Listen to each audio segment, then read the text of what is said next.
Drama serial عشق مرشد میں اب شبرا اور اس کے گھر والے سب فضل بخش کو پسند کرنے لگے تھے۔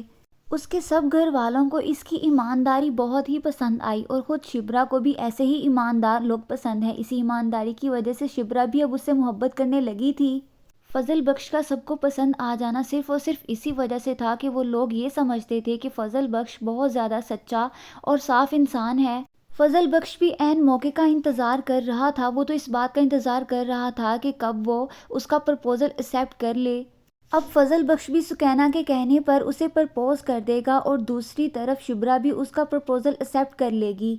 اور دوسری طرف شبرا کا باپ بھی فضل بخش کی سچائی اور ایمانداری کی وجہ سے اسے بہت پسند کرنے لگا ہے، اس لیے وہ اس کا پرپوزل کبھی بھی ریجیکٹ نہیں کرے گا، کیونکہ وہ تو خود یہی چاہتا ہے کہ وہ اپنی بیٹی کی شادی فضل بخش کے ساتھ کرے۔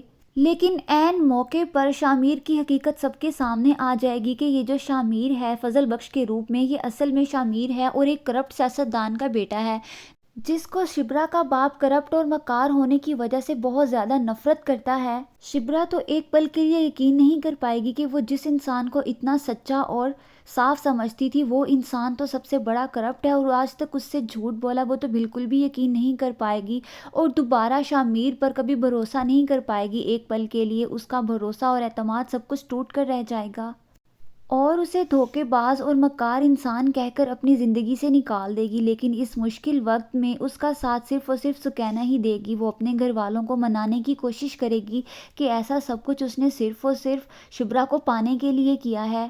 کیا یہ سب کچھ ہونے کے بعد شبرا اور اس کا باپ شامیر کو معاف کر پائیں گے؟ کمنٹ سیکشن میں اپنی قیمتی رائے کا اظہار ضرور کیجیے گا۔ ڈرامہ سیریل عشق مرشد کی نیکسٹ آنے والی ایپیسوڈز بہت زیادہ انٹرسٹنگ ہونے والی ہیں۔ Do subscribe my channel for more interesting videos and press the bell icon. Thanks for watching. Bye bye.